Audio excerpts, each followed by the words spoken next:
پیارے دوستو، اہل جنت کا قد حضرت آدم علیہ السلام کے قد کے برابر ہوگا۔ ان کا قد 60 ہاتھ لمبا تھا اور 60 ہاتھ چوڑا تھا۔ تو جنت میں ہمارا قد بھی 60 ہاتھ لمبا اور 60 ہاتھ چوڑا ہوگا انشاءاللہ۔ کوہنی سے لے کر ہاتھ کی بڑی انگلی تک کو ایک شرعی ہاتھ کہا جاتا ہے اور یہ تقریباً 18 سے 19 انچ کا ہوتا ہے۔ اس حساب سے 90 سے 95 فٹ لمبا اور 105 سے 11 فٹ چوڑا بنتا ہے۔ بحوالہ بخاری شریف، جنت والوں کے جسم پر بال نہیں ہوں گے اور ان کے چہرے پر داڑھی مونچھ بھی نہیں ہوگی، صرف سر کے بال، بھویں اور پلکے کو بال ہوں گے۔ بحوالہ ترمذی شریف، جنتی کھائیں گے اور پیئیں گے لیکن نہ تھوکیں گے، نہ پیشاب کریں گے، نہ پاخانہ کریں گے، نہ ناک نکالیں گے۔ ایک ڈکار آئے گی اور مشک کی طرح خوشبودار پسینہ آئے گا، ان دونوں سے کھانا ہضم ہو جائے گا۔ بحوالہ صحیح مسلم، جنتی جنت میں جماع بھی کریں گے لیکن مرد یا عورت کی منی نہیں نکلے گی، بلکہ مشک کی طرح کا خوشبودار پسینہ آئے گا، اسے جنابت نکل جائے گی۔ جنت میں ایک مرد کو کھانے پینے، جماع اور شہوت میں 100 مردوں جتنی طاقت دی جائے گی۔ جنت میں ہماری عمر 30 سال ہوگی اور پھر مزید کبھی آگے نہیں بڑھے گی۔ یہ 30 سال چاند کے ہیں، اگر انہیں سورج کے سالوں میں تبدیل کیا جائے تو یہ تقریباً 29 سال 1 مہینہ اور 8 دن عمر بنتی ہے۔ تو دوستو، اس عمر میں تو آدمی بالکل جوان ہوتا ہے۔ بحوالہ ترمذی شریف، ایک حدیث میں آتا ہے کہ قیامت کے دن سب لوگ 30 سال کے اٹھائے جائیں گے، پھر اگر کوئی اہل جنت ہوگا اس کو حضرت آدم علیہ السلام کا قد مبارک دیا جائے گا اور حضرت یوسف علیہ السلام کا حسن دیا جائے گا اور حضرت ایوب علیہ السلام کا دل دیا جائے گا اور عمر 30 سال ہی رہے گی، اور اہل جنت کی عمر بھی 30 سال ہی ہوگی اور اہل جہنم کی عمر بھی 30 سال ہی ہوگی، لیکن ان کا جسم پہاڑ جتنا پھول جائے گا۔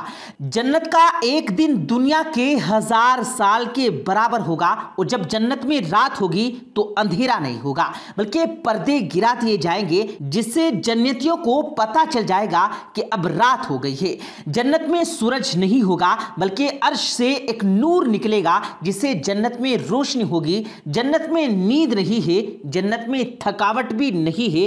سب سے ادنا جنتی کو اللہ تعالیٰ 80,000 نوکر دے گا اور 72 بیویاں عطا کرے گا۔ بحوالہ ترمذی شریف، سب سے ادنا جنتی بھی اپنی نعمتوں، باغات، تختوں اور بیویوں کو 1000 سال کی مسافت تک دیکھے گا، اور اللہ کے نزدیک سب سے زیادہ اکرام والا وہ ہوگا جو صبح شام اللہ تعالیٰ کے چہرے کی طرف دیکھے گا۔ بحوالہ ترمذی شریف، پیارے دوستو، ایک حدیث کا مفہوم ہے کہ اگر جنت کی حور زمین کی طرف جھانک لے تو جنت سے لے کر زمین تک ہر چیز روشن ہو جائے، یعنی 7 آسمان بھی روشن ہو جائیں اور زمین بھی۔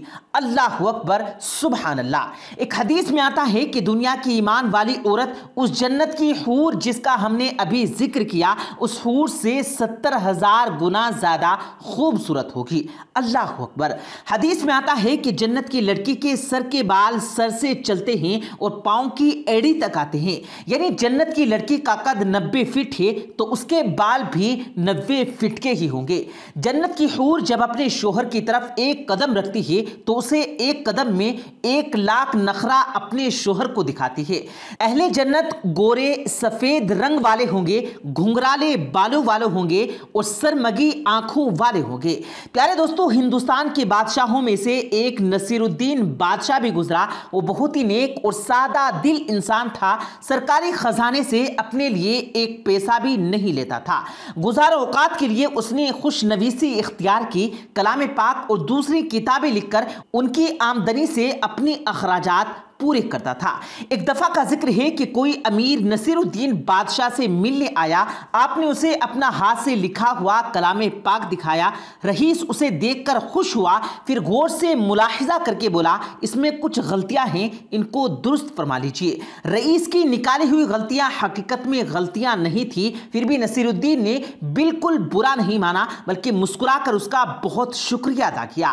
جن غلطیوں کی اس نے نشاندہی کی تھی ان کے گرد گولا بنا دیا تاکہ بعد میں ان کی اصلاح کر دی جائے۔ اس وقت جو لوگ وہاں موجود تھے بادشاہ کی خوش اخلاقی دیکھ کر دنگ رہ گئے۔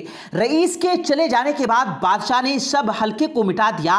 لوگوں نے سبب پوچھا تو بادشاہ نے بتایا، مجھے معلوم تھا کہ غلطی کوئی نہیں ہے، مگر میں اپنے مہمان کو شرمندہ کرنا یا اس کا دل دکھانا نہیں چاہتا تھا، اس لیے اپنی غلطی کا اقرار کر کے ان کے گرد گولا بنا دیا اور اب وہ گولے مٹا دیے ہیں۔ بادشاہ کی خوش اخلاقی سے درباری بہت متاثر ہوئے۔ وہ حیران تھے کہ اتنے بڑے بادشاہ نے ایک معمولی رئیس کی دلجوئی کے لیے اتنا زبردست اخلاق کا مظاہرہ کیا۔ بادشاہ کا اعلیٰ اخلاق دراصل ہماری نبی پاک صلی اللہ علیہ وآلہ وسلم کے اس فرمان کی اتباع میں تھا، جو شخص اللہ اور روز آخرت پر ایمان رکھتا ہے اسے چاہیے کہ خوب اچھی طرح اپنے مہمان کی عزت و تکریم کرے۔ پیارے دوستو، ایک دفعہ خلیفہ عبد الملک بن مروان بیت اللہ کا طواف کر رہا تھا۔ اس کی نظر ایک نوجوان پر پڑی جس کا چہرہ بہت پروقار تھا، مگر وہ لباس سے مسکین لگ رہا تھا۔ خلیفہ عبد الملک نے پوچھا، یہ نوجوان کون ہے؟ تو اسے بتایا گیا کہ اس نوجوان کا نام سالم ہے اور یہ سیدنا عبداللہ بن عمر رضی اللہ تعالی عنہ کا بیٹا اور سیدنا عمر بن خطاب رضی اللہ تعالی عنہ کا پوتا ہے۔ خلیفہ عبد الملک کو دھچکا لگا اور اس نے اس نوجوان کو بلاوا بھیجا۔ خلیفہ عبد الملک نے پوچھا کہ بیٹا، میں تمہارے دادا سیدنا عمر فاروق رضی اللہ تعالی عنہ کا بڑا مداح ہوں، مجھے تمہاری یہ حالت دیکھ کر بڑا دکھ ہوا ہے، مجھے خوشی ہوگی اگر میں تمہارے کچھ کام آ سکوں، تم اپنی ضرورت بیان کرو، جو مانگو گے تمہیں دیا جائے گا۔ نوجوان نے جواب دیا، اے امیر المؤمنین، میں اس وقت اللہ کے گھر بیت اللہ میں ہوں اور مجھے شرم آتی ہے کہ اللہ کے گھر میں بیٹھ کر کسی اور سے کچھ مانگو۔ خلیفہ عبد الملک نے اس کے پرمتانت چہرے پر نظر دوڑائی اور خاموش ہو گیا۔ خلیفہ نے اپنے غلام سے کہا کہ یہ نوجوان جیسے ہی عبادت سے فارغ ہو کر بیت اللہ سے باہر آئے اسے میرے پاس لے کر آنا۔ سالم بن عبداللہ بن عمر رضی اللہ تعالی عنہ جیسے ہی فارغ ہو کر حرم کعبہ سے باہر نکلے تو غلام نے ان سے کہا کہ اے امیر المؤمنین، آپ کو یاد کیا ہے؟ سالم بن عبداللہ رضی اللہ تعالی عنہ خلیفہ کے پاس پہنچے۔ خلیفہ عبد الملک نے کہا، نوجوان، اب تو تم بیت اللہ میں نہیں ہو، اب اپنی حاجت بیان کرو، میرا دل چاہتا ہے کہ میں تمہاری کچھ مدد کر سکوں۔ سالم بن عبداللہ رضی اللہ تعالی عنہ نے کہا، اے امیر المؤمنین، آپ میری کون سی ضرورت پوری کر سکتے ہیں، دنیاوی یا پھر آخرت کی؟ امیر المؤمنین نے جواب دیا کہ میری دسترس میں تو دنیاوی مال و متاع ہی ہے۔ سالم بن عبداللہ رضی اللہ تعالی عنہ نے جواب دیا، امیر المؤمنین، دنیا تو میں نے کبھی اللہ سے بھی نہیں مانگی جو اس دنیا کا مالک کل ہے، آپ سے کیا مانگوں گا؟ میری ضرورت اور پریشانی تو صرف آخرت کے حوالے سے ہے، اگر اس سلسلے میں آپ میری کچھ مدد کر سکتے ہیں تو میں بیان کرتا ہوں۔ خلیفہ حیران و ششدر رہ گیا اور کہنے لگا کہ نوجوان، یہ تو نہیں، تیرا خون بول رہا ہے۔